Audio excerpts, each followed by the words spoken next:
Hope so my screen is visible to you.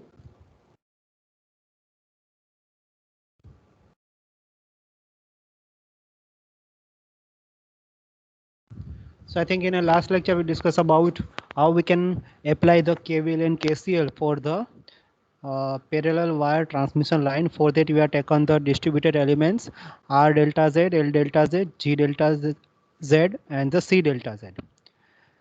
So we are located this transmission line in a direction of the propagation which is nothing but a Z, and we are applying the KVL for this loop. So and same way we are applying the KCL for the node or maybe at a junction, and we derive these two different equation, del V by del Z and del I by del Z, which is the function of the R, L, G and C, where V and I, voltage and the current, which is also the function of the Z and T, where Z is the direction of the propagation and T is the time. So this equation which we are discussing, it is in terms of the transmission line equation for the time domain. Now, if we apply or if we convert this equation in a frequency domain, then instead of this del by del t term, we can replace it is the j omega term.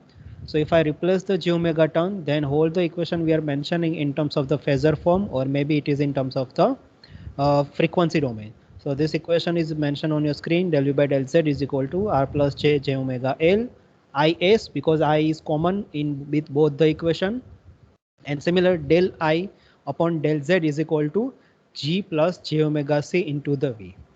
So this equation which we are the voltage and current for the frequency domain, or maybe it is in terms of the phasor form. And this two both the equation, it is also in terms of the first order differential equation. Now if I applying the second order differential equation, then we can find out the three main important parameter, because based on this we can find out how much signals will be going inside to your medium, and how much they are propagated with some particular frequency, and what is the change in amplitude level based on the some constant. So that's why we are applying the second order differential equation for this two equation, del u by del z and del I by del z. So whenever you are taken the second order differential equation for the first equation of the voltage, then you are getting the R plus j omega is the constant. Only you can apply this differential parameter to the I, because I is also function of the Z and T. So you can write down the del I upon del Z into R plus j omega L. And instead of the del di upon dz, you can replace this equation G plus j omega C and Vs. So by applying the second order differential equation, finally you are getting this equation R plus j omega L, G plus j omega C into V. And same equation we also derived, but in terms of the second order differential equation for the current. So if you take the second derivative for the I, then replace the value of the del u by del z, you may be getting the d square I upon dz square. Looking wise, if you see the right hand side, both the equation is almost common except the V and I term. Clear? So this equation will be considered in terms of the constant, because R plus j omega L and G plus j omega C is the constant value. So this constant can be replaced is equal to gamma square, which is already discussed in previous chapter, where gamma, it's a propagation constant. It depends upon the four electrical parameter R, L, G and C. So finally you are getting this two equation, d square or del square V upon dz square equal to gamma square. Gamma square is what? Gamma square is a R plus j omega L and G plus j omega C. And similar, you are also getting the d square I upon dz square equal to gamma square I. Now, if you see the gamma, which have some real part as well as the imaginary part, because when you multiply these two, suppose if I multiply these two equation R plus j omega L and G plus j omega C, and you just separate out the real components as well as the imaginary components. So if you separate out this real and imaginary part, you maybe identify this two value alpha as well as this beta. Alpha, it's a attenuation constant, and beta, which is called the phase shift constant. So we discuss up till now. Now we are trying to find out the another parameter based on this propagation constant. So finally, the gamma is equal to, you can write down the alpha plus j beta. It's a simple representation of the real part as well as the imaginary part, where alpha, gamma, and the beta, these are the some constant value. So if you are interested to find out the solution means what is the potential and what is the current at a some particular point in my transmission line. Okay. If you see these two equation, either it may be wave equation or either it may be a first order differential equation, which is the transmission line equation. Both the equation, you can see we can find out the voltage and current at a particular point on my transmission line. The reason is V, which is the function of the Z, and similar I is also the function of the Z. So somehow we are interested to find out the solution of this equation, this one from the wave equation. So how you can solve it? For that, they are assuming whatever the supply voltage you are given, the supply voltage which is mentioned over here, which is the Vs. You can see this Vs, it's a addition of the two different voltage. Which voltage? Whenever you are given the some excitation or the voltage, the first voltage, they are moving from your transmitter to your antenna side. It means it have a some direction which is in a Z direction, and it have a some voltage which is nothing but an incident voltage. So you can see over here the solution, how you can derive the solution. The first applied voltage, which is the combination of these two voltage, V0 plus e raised to minus gamma Z. What is the meaning of this one? V0 plus is the amplitude of this particular signals, and they are moving in a Z direction. They are moving in a positive Z direction. So that's why you can say it's a plus Z direction. Wave is exactly travel in a plus Z direction. So basically it's an incident wave. But because of the mismatch or because of the some change in a impedance value, it may be possible the signals will be reflected back. This reflected signals will be mentioned in this particular width, V0 minus and e raised to gamma Z. Why it is plus? Because it having moving in a opposite direction to the Z. That's why e raised to gamma Z. Minus minus becomes a plus. So this is your incident, this is your reflected, and this is your incident voltage. Same case, they are also mentioning the current, applied current, Is, source current, which is the function of the I0 plus and the e raised to minus gamma Z, and similar I0 minus e raised to gamma Z. So basically there is only two possible way in this particular transmission line. One is positive Z direction and second is the negative Z direction. So we have taken this two equation.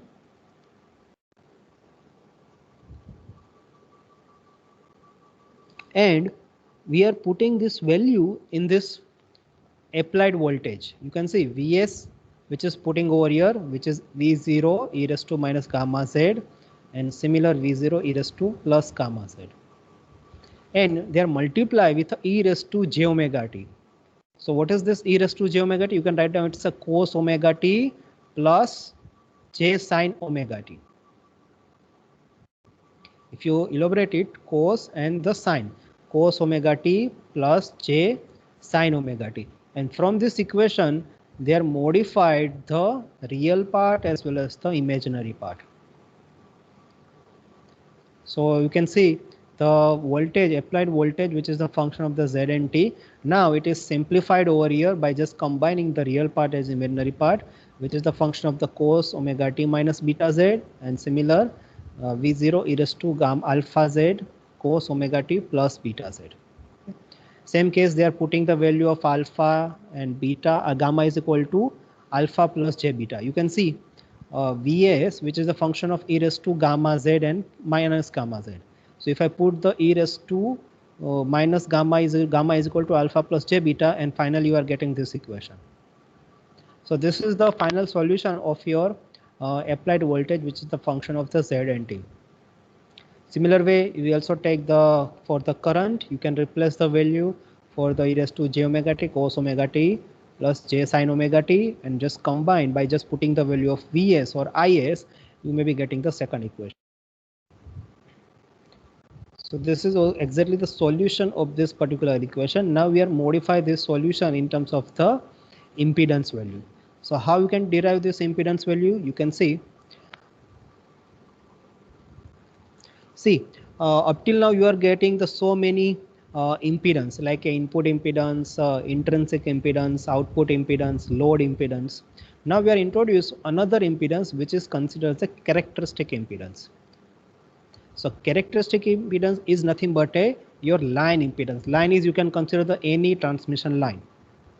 It may be a coaxial cable, it may be your two parallel wires, it may be any kind of your waveguide. You can take the any transmission line. So impedance of this particular transmission line will be mentioned with his characteristic impedance. But the why it is called the characteristic, in this case we are just taking the ratio of the voltage to the current at any particular point on my transmission line.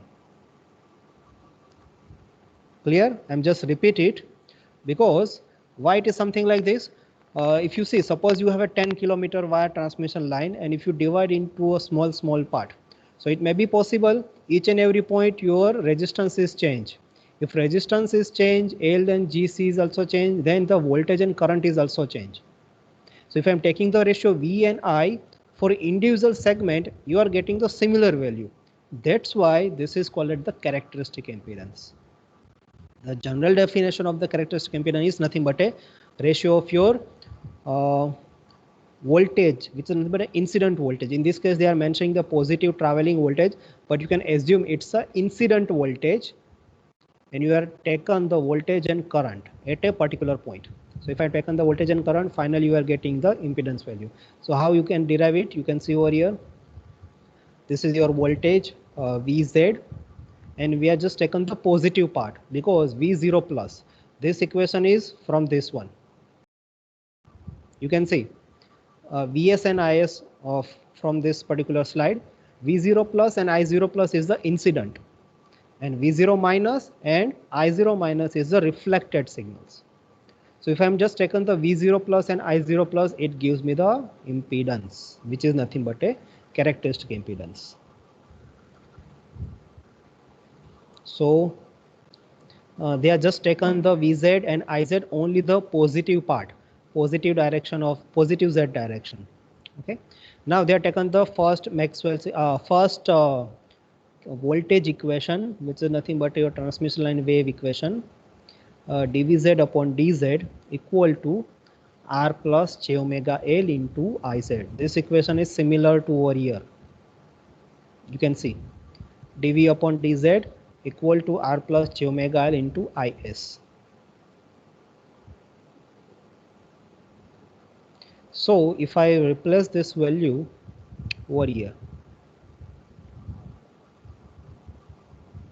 because Vz is differentiate with respect to Z. So can you tell me what is the differentiation of e raised to minus gamma Z over here? Any one of you?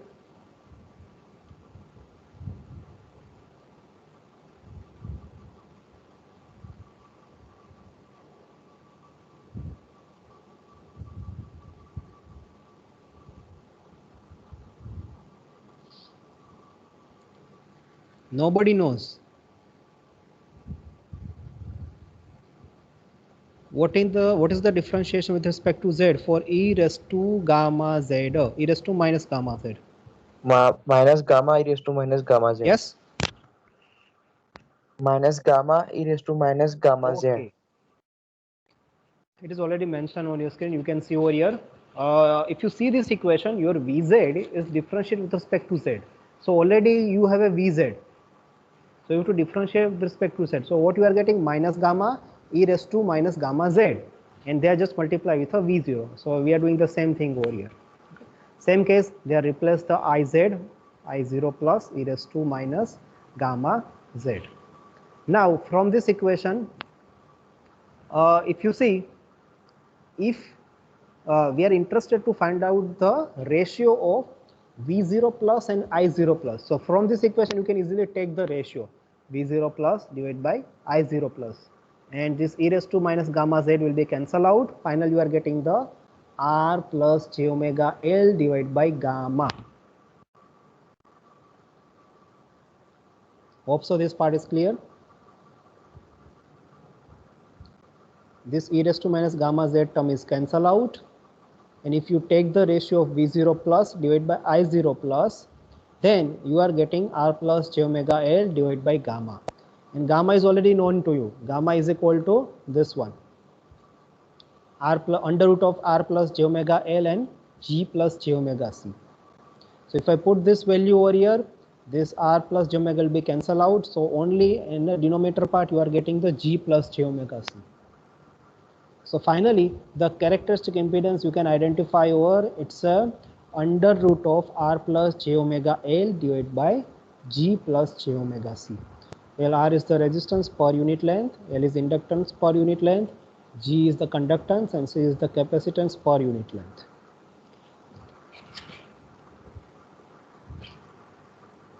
So can you tell me whatever the characteristic impedance right now we derive, this is applicable for the lossless transmission line or lossy transmission line?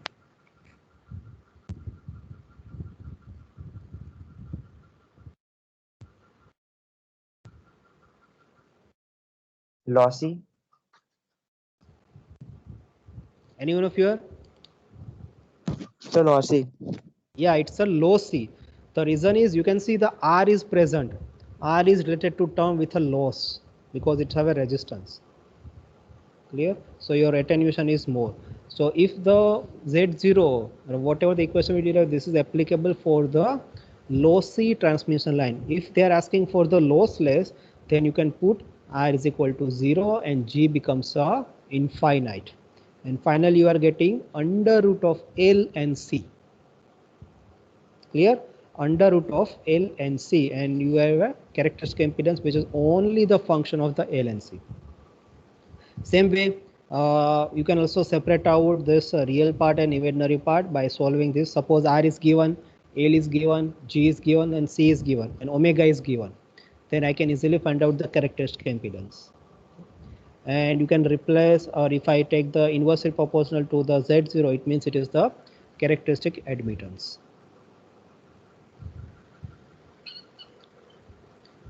So either you can directly put the R and G is 0, then you can also identify the characteristic impedance, which is nothing but a Z0.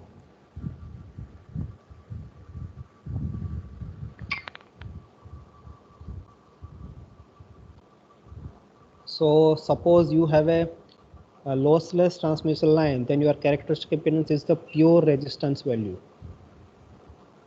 which is equal to R0 over here. We are not going to a detail of this what is lambda, what is the phase shift constant, because this part is already discussed when we are discussing the wave which is transmitted in a different medium for the gamma, alpha and beta, which is already discussed over there. But this equation is almost similar because right now we are discussing only the transmission line for the specific conductor. So the important question is, first it may be asked to derive the transmission line wave equation, then you can derive this two equation, del v by del z and del I by del z. If it is asked for the wave equation, then you can consider it is a second order differential equation and you can replace the value equal to gamma square. Third is, it may be asked the characteristic impedance for the lossy as well as the lossless transmission line.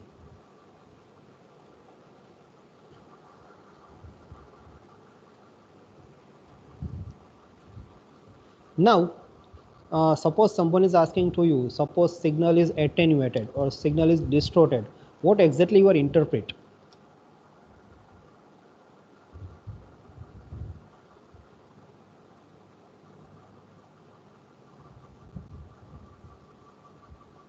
You may be also hearing this name, which is the distortion. Any difference of the distortion and attenuation?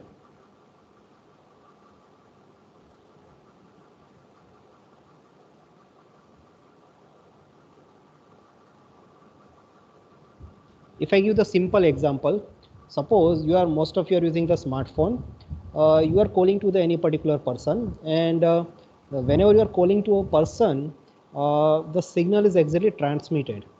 In this case, you are transmitting the electromagnetic wave because your mobile phone have some antenna. This antenna is converted your electrical signals to the electromagnetic, and EM wave is exactly transmitted in a free space. But you are located in a one particular room. This room consists of so many objects like a bed, maybe TV. You can consider a different object in your room. This object have a capability to absorb or to reflect or to destroy your electromagnetic wave depending upon your epsilon and mu. Clear? Depending upon your epsilon, because each and every object has some epsilon and mu is there, electrical as well as the magnetic properties. So if it is maybe reflected, maybe diffracted, maybe scattered, then because of this one, in a receiver side, what's happened? You are not getting the perfect signal strength, or if you are getting it, phenomena which is considered the dispersion, because they are following the multipath components, and at a receiver they are adding all the components. So because of this one, your signals will be dispersed. Disperse means, suppose you are transmitting the pulse kind of your signals, then exactly you are not getting the pulse in a receiver side. Already you are knowing this one. Suppose you are transmitting the some sine wave, so in a receiver side it may be slightly distorted. So the shape of the signal is slightly changed. This is the meaning of called it the distortion, or the phenomena which is considered as the dispersion. So this term is related to your parameter which is upon L and C, inductor as well as the capacitance for the lossless transmission line. And same as for the distortion-less line, you can write down this equation R, which is equal to RC is equal to LNG, and from this you are modify the equation of the gamma, alpha and beta, and based on this we can derive the velocity.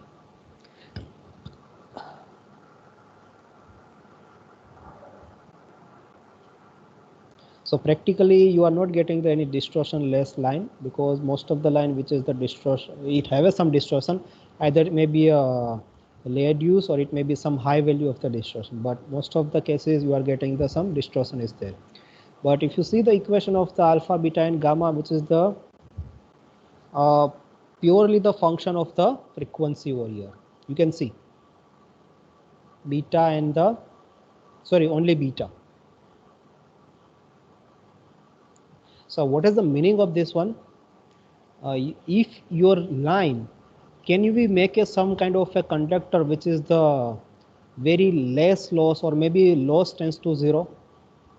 Practically it is impossible. Definitely each and every conductor has some losses are there. Okay, but suppose somehow you are designing this kind of a distortion less structure, then your attenuation, it's a not depends upon the frequency. By using this equation you can identify it over here, because alpha is only the function of the R and G, but your phase shift constant which is the function of the omega.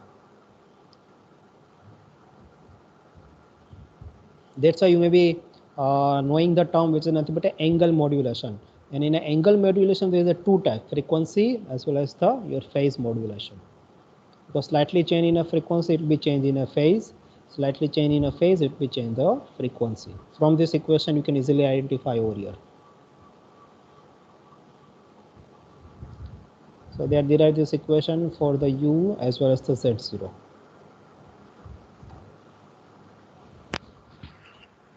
So why it is we are achieving this kind of a distortion less line?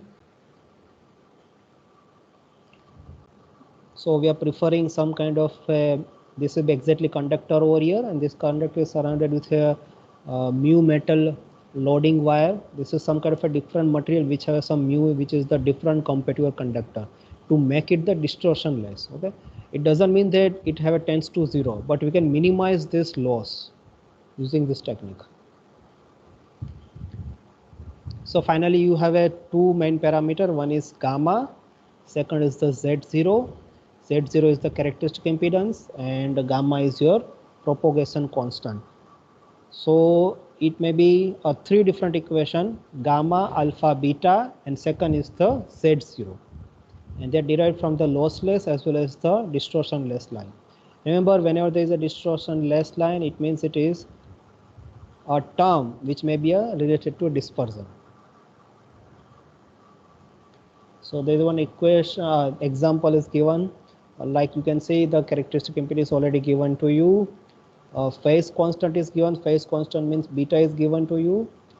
Somehow you have to find out the inductance and the capacitance per meter wire.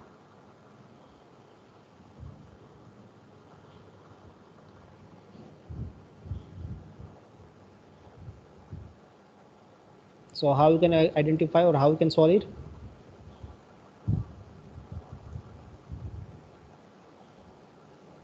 So you can easily identify the medium which is given with air, which is the slightly lossless, so maybe conductivity is 0. So you can write down this R and G is equal to 0, and alpha it becomes a 0. And based on this equation, it's a Z0 and the beta, which is similar equation whenever there is a distortion less line. So from this equation, R0 is already given, Z0 is already given to you. Somehow you have to find out the L and C.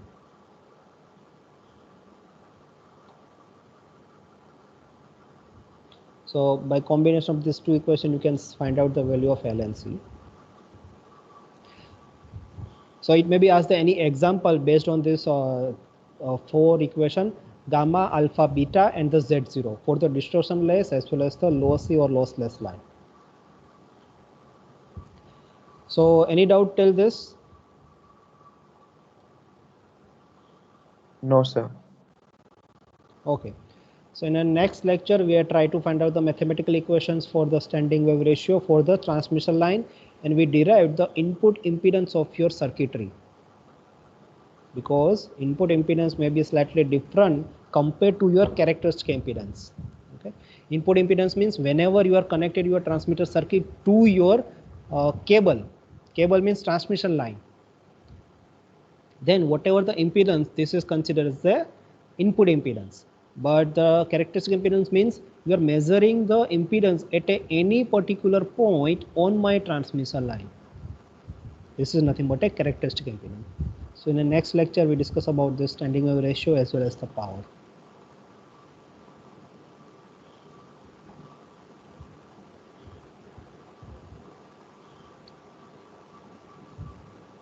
So taken the attendance.